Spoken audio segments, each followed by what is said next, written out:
자, 그다음에 인물 넘겨가지고 인물 제시 방법과 관련된 서술상의 특징, 소설의 두 번째 비밀이라고 얘기하는 이 파트 한번 보도록 하겠습니다. 자, 보여주기라고 나오는데요. 극적 제시라고 얘기가 됐습니다.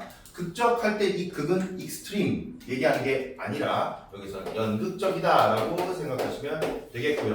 우리는 연극의 특성을 어느 정도 알고 있을 겁니다. 자, 대사와 행동을 통해서 극이 전개가 되죠. 그러면 이런 것들은 겉모습만 얘기를 하는 것이죠. 대사만 얘기하는 것이죠. 대화만 얘기하는 것이죠. 그러니까 인물의 심리는 알 수 없다. 명확하게 직접적으로 드러나지 않는다는 겁니다. 그걸 우리가 보여주기 방식, 쇼잉, 극적 제시, 간접 제시라고 얘기를 하는 겁니다.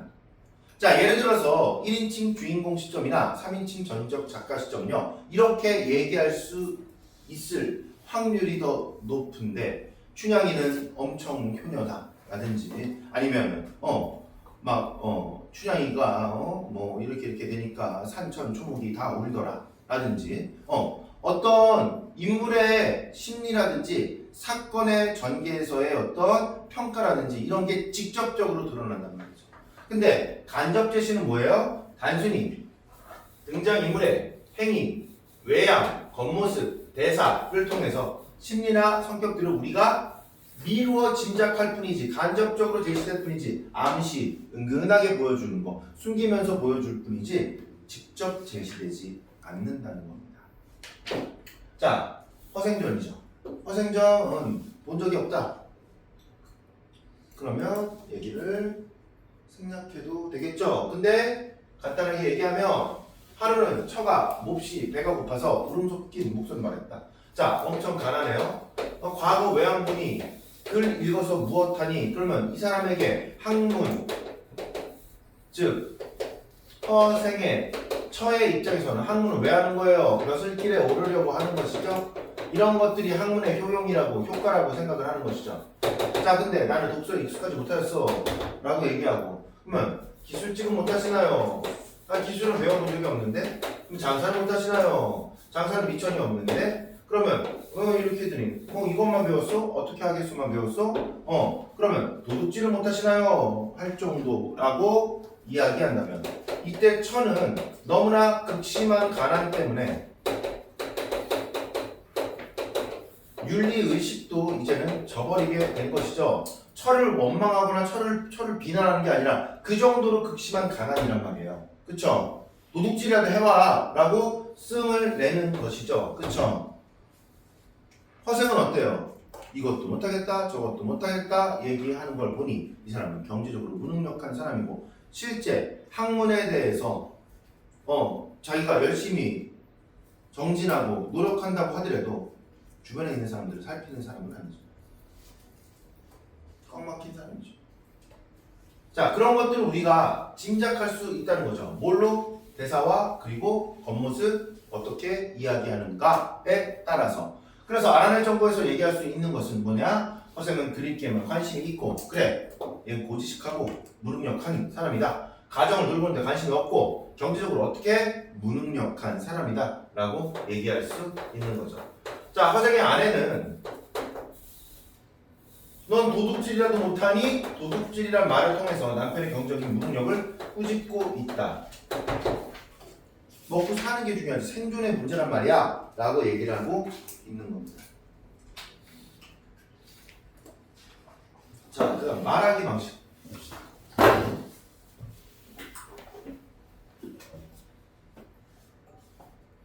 말하기 방식은 직접 제시라고 나와있죠.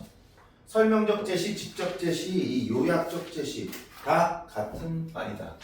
요약적 제시라고 하는 건 그래 이 사건에 대해서 빠르게 넘기거나 하는 것들도 사실 인물의 내면 심리나 아니면 인물을 제시할 때 서술자가 직접적으로 제시하는 방식들에 어느 정도 이어져 있기 때문에 요약하면서 결국에 이 사람은 이런 성격이다. 이 사람은 이런 심리다. 이런 것들을 빠르게 얘기하는 경우가 많다.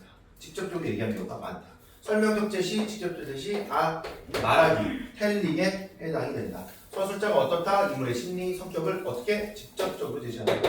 자, 여기에서 복녀는 어떤 사람이다 라고 직접적으로 얘기하고 있거든요. 복녀는 어떤 사람이냐? 원래 가난하지만 그래도 정직하고 규칙 있게 자란다. 즉 규범이 있다. 즉 예의 범절이 있다. 알 걸 제대로 알고 있다. 엄한 규율은 원래 농민으로 떨어지자부터 없어졌다. 옛날 사람들의 선비의 엄한 규율은 이렇게 얘기했는데 선비가 지키는 유교적인 가치관, 엄한 규율 이런 것들이 농민이 되면 더 떨어진다라는 거죠. 조금 너플너플 산다는 거죠. 자, 그러나 어딘지 모르지만 딴 농민보다는 좀 똑똑하고 엄한 가율, 가문의 규율이 그의 집에서는 늘 남아 있었고 그 가운데서 복년이 이렇게 자라서 물론 평민들 처녀들이 여름에는 깨벗고 이렇게 벌거벗고 몇 감고 수영하고 바짓바람으로 돌아다니는 거 이런 것들은 그 당시의 유교적인 그런 그 어떤 시선에서는 조금 평민들 그러니까 좀 예의 범절이 없다 규율을 모른다 이렇게 볼 수도 있겠지만 뭐 이런 건 어쨌든 평민이니까 그러나 그의 마음속에는 도덕이 어쨌든 남아 있었다라고 얘기를 하고 있습니다. 근데 나중에 이 복녀가 어떻게 되느냐? 그러니까 노동을 하다 보니까 이제 뭐 이렇게 아무래도 이렇게 단체로 노동을 하면서 일을 그러니까 관리직이 있는 거죠. 관리직인데 이 관리직한테 잘 보이거나 관리직의 애인이 되면 일에서 빼줘요. 그래서 이 사람의 지조가 무너진다. 뭐 이런 내용이 이 김동인의 감자라고 하는 내용입니다. 근데 어쨌든 여기에서 이 복녀는 이러이러한 사람이다라고 직접적으로 제시하잖아. 이 사람의 성품이 어떻다, 성격이 어떻다 직접 제시하잖아. 얘는 직접 제시에 해당이 된다고 볼 수가 있겠다. 그리고 여러분들 시점에 대해서 공부를 하면서 독자와 인물 간의 심리적 거리감에 대해서 이야기를 들은 바가 정규 수업 이야기 이 수업 듣거나 했던 친구들은 들은 바가 있을 겁니다. 독자와 인물의 심리적인 거리감 얘기할 때 우리도 예를 들어서 내가 어떤 사람인지 막 얘기하는 사람보다는요 좀 이렇게 행동 거지도 괜찮고 말하는 것도 괜찮고 하다 보면 그 사람한테 더 관심이 가잖아요. 나를 막 홍보하고 자랑하는 사람은 크게 관심이 없어요. 왜? 지가 다 얘기했으니까. 인물도 마찬가지예요. 인물에 대해서 직접적으로 제시하잖아요. 그러면 독자는 덜 궁금해요. 다시 얘기하면 아까 우리 거리감 이런 것들 얘기했는데 심리적인 거리감이 누구에 대해서 독자가 인물에 대해서 생각하는 이 심리적인 거리감이 직접 제시하는 방법은 심리적 거리감이 떨어집니다. 그러니까 거리감이 늘어납니다. 즉 거리감이 생긴다는 거예요. 독자가 인물한테. 왜? 궁금해하지 않아. 호기심이 안 생겨. 근데 오히려 아까 봤던 간접 제시 있잖아요. 간접 제시 같은 경우에는 인물이 있으면 그 인물이 어떤 사람인지 내가 더 찾아보고 더 궁금해하겠죠. 즉 독자의 인물에 대한 심리적인 거리감이 간접 제시 같은 경우에 가까워진다는 겁니다.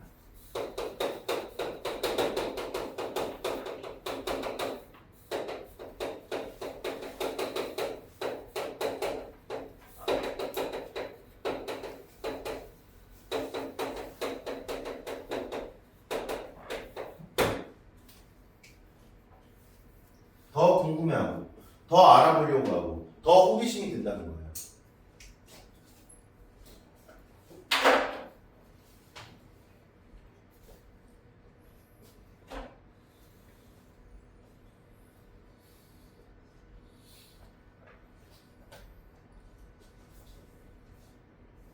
써주시고요.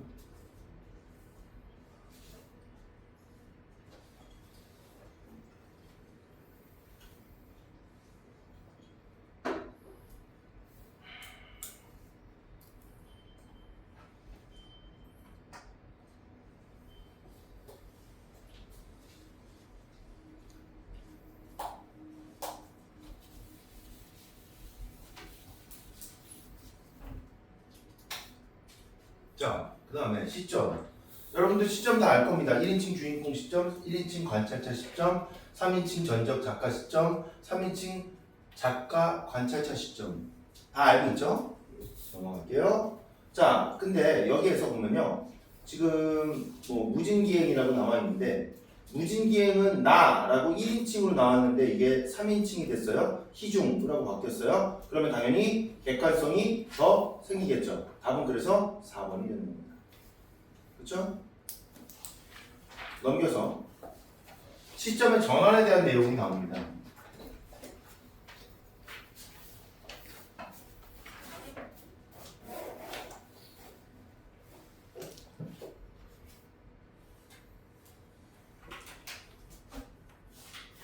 시점의 전환에 대한 내용이 나오는데, 자, 시각적 자료로 제시된 시점의 전환에 대한 적절한 예문이나 특징을 한번 알아보자. 자, 억구라는 인물이 등장합니다. 억구와 키 큰 사내가 등장합니다. 억구가 느닷없이 키 큰 사내 앞을 막아서면서 선생, 난 득수 동생놈을 그 김득실이라는 놈을 어제 죽였습니다. 그래? 온통 눈이 내리는데 숨겨서 못하겠어. 선생은 아주 추악한 사람을 몇이나 죽인 무서운 놈과 함께 있는 거요. 어떻게 하겠수? 이렇게 얘기했습니다. 억구는 살인자, 그렇죠? 누굴 죽였어? 김득실을 죽였다. 그러면서 한 걸음 큰 키의 사내 앞으로 다가섰다. 어쩌고 저쩌고 오른손을 접상에 넣었다. 억구가 양볼 윗주머니에 불룩한 것을 보고 머물러 있었다. 시선이 머물러 있었다. 아까도 말했지만 나는 그 놈에게 2주걱 됐죠. 2주 됐죠. 까불었죠. 그래서 자네는 분명 우리 아버지를 잡았겠다. 매년 벌초를 해왔다고 고마워 하고 말입니다.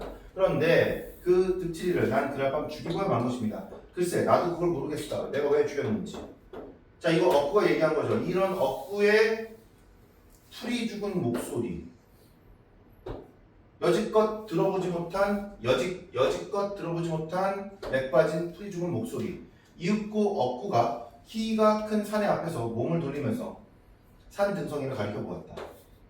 요 A에 대해서 시점을 그래프로 만들고 벤 다이어그램으로 만들고 얘를 이렇게 바꿨을 때라고 묻는 문제거든요. 근데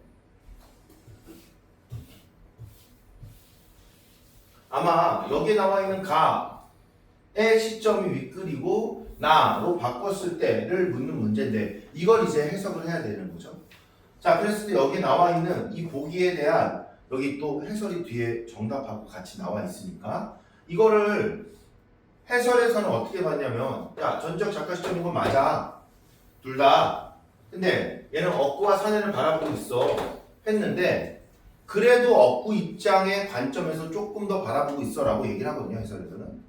근데 그 이유가 뭐냐면 억구 얘기를 많이 해서 그래요.